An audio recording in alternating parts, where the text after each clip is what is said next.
Students of class 10th, I am Suman Jambal and today we will discuss question number 9 of exercise 8.1. ठीक है, तो question number 9 है बच्चे, in triangle A B C right angled at B.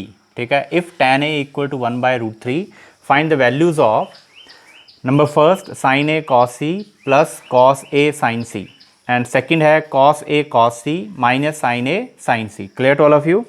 तो बच्चे हमारे पास सबसे पहले आता है tan a. ठीक है, तो tan a है is equal to 1/√3. It is given to you. ठीक, और tan हमारे पास होता है, ये गिवन है हमारे पास, tan a की वैल्यू 1/√3. ठीक, और tan a होता है, देखिए यहाँ पे यूज़ कर रहे हैं पंडित बद्री प्रसाद हर हर बोले.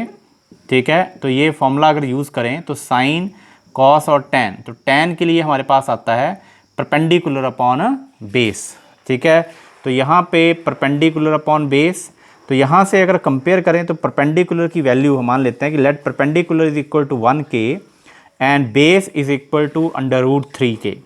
ठीक है, अब हमने हाइपोटेन्यूज निकालना है और राइट एंगल ट्राइंगल हमें दिया गया है. ठीक है, ये यहाँ पे बना रहा हूँ मैं राइट एंगल ट्राइंगल. ठीक है, क्वेश्चन में दिया राइट एंगल ट्राइंगल और राइट एंगल्ड एट बी पे, तो यहाँ पे ए और यहाँ पे सी. ठीक, तो जो परपेंडिकुलर है, देखिए रेफरेंस एंगल ए है तो ए हमारे पास ए है, तो राइट एंगल ये बन रहा है 90 डिग्री का. 90 डिग्री के एंगल के सामने हाइपोटेन्यूज, रेफरेंस एंगल ए है, ए के सामने हमारे पास आ जाएगा परपेंडिकुलर, तो बच गई कौन सी साइड, ए बी वाली, तो ये बेस आ गया. ठीक है, और परपेंडिकुलर हमारे पास 1k है. ठीक, और बेस हमारे पास √3k है. क्लियर है, √3k. ठीक, तो अब हम यहाँ से हाइपोटेन्यूज निकाल लेंगे by Pythagoras theorem. By Pythagoras theorem, अगर पाइथागोरस थ्योरम हम अप्लाई करते हैं तो हाइपोटेन्यूज का square is equal to base का स्क्वायर प्लस परपेंडिकुलर का स्क्वायर इक्वल होता है. और हाइपोटेन्यूज का स्क्वायर कितना बच्चे, देखिए हाइपोटेन्यूज का स्क्वायर तो हमने निकालना है, और बेस का स्क्वायर, बेस है हमारे पास √3k का होल स्क्वायर, और परपेंडिकुलर हमारे पास है 1k. ठीक है, और ये आ गया √3 का स्क्वायर कितना होता है, 3k स्क्वायर आ जाएगा, और ये 1k स्क्वायर आ जाएगा, that is 4k square.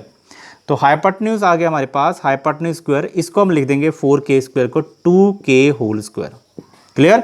Bye taking square root, अगर हम स्क्वायर रूट लेते हैं तो h की वैल्यू आ जाती है 2k, क्योंकि जैसे स्क्वायर रूट लेंगे ये जो पावर्स हैं 2 ये स्क्वायर जो हैं h स्क्वायर और 2k स्क्वायर दोनों कट जाएंगे. ठीक है, तो लिखेंगे by taking square root, by taking square root बच्चे, तो बाय टेकिंग स्क्वायर रूट ये 2 से 2 कट जाएगा, पावर से पावर कट जाएगी 2, और h is equal to 2k आ जाएगा. हाइपोटेन्यूज की वैल्यू हमारे पास आ गई यहाँ पे 2k. तो हाइपोटेन्यूज 2k आ गया, परपेंडिकुलर 1k है, और बेस हमारे पास है √3k. ठीक है, अब हमने क्या निकालना है, यहाँ से हमारे पास आ जाएंगे, हमने sign A cos C, sign C cos A, ये वैल्यूज हमने निकालनी है, और कॉस सी की वैल्यू निकालनी है. क्लियर. तो इसको मैं मिटा रहा हूँ यहाँ से, ये कंप्लीटली मिटा दिया मैंने. अब हमारे पास देखिए यहाँ पे हमने निकालना है पहले साइन ए, पहले ए वाले निकाल लेते हैं क्योंकि रेफरेंस एंगल हमने यहाँ ए माना हुआ है. तो साइन ए, तो साइन ए का क्या होता है, sine A that is perpendicular upon hypotenuse.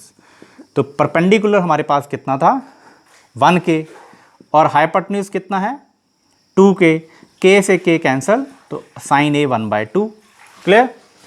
उसके बाद हमारे पास आएगा कॉस ए, ये भी निकालना हमने, cos A that is base upon hypotenuse. तो बेस क्या है, ए हमने पहले ए वाले निकाल लेते हैं क्योंकि ए रेफरेंस एंगल है, तो हमने ए यहाँ पे रेफरेंस एंगल लेके फिर परपेंडिकुलर बेस मेंशन किया हुआ. ठीक है, तो ए वाले निकाल लेंगे, तो बेस अपॉन हाइपोटेन्यूज आ जाएगा, बेस है √3k और हाइपोटेन्यूज है 2k, k से k कैंसल, √3/2, ये आ गया कॉस ए.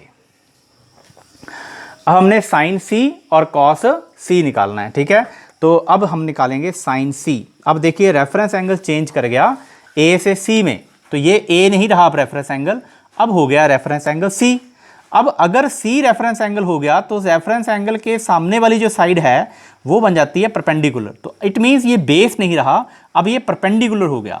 अब बची हुई साइड कौन सी थी, ये वाली बच गई, तो ये BC जो है अब ये बेस बन गया, तो ये परपेंडिकुलर हो गया, तो ये बेस हो जाएगा. ठीक है, with effect of reference angle perpendicular and base change their positions, change करते रहते हैं. ठीक है, तो साइन सी क्या बन गया, साइन सी देखिए, अब साइन होता है हमारे पास परपेंडिकुलर अपॉन हाइपोटेन्यूज, तो परपेंडिकुलर अब क्या है हमारे पास √3k, और हाइपोटेन्यूज कितना है, वो तो 2k ही रहेगा, k से k कैंसिल, √3/2, और कॉस सी आ जाएगा बच्चे बेस अपॉन हाइपोटेन्यूज, और बेस हमारे पास 1k है और हाइपोटेन्यूज हमारे पास 2k है, k से k दैट इज 1/2।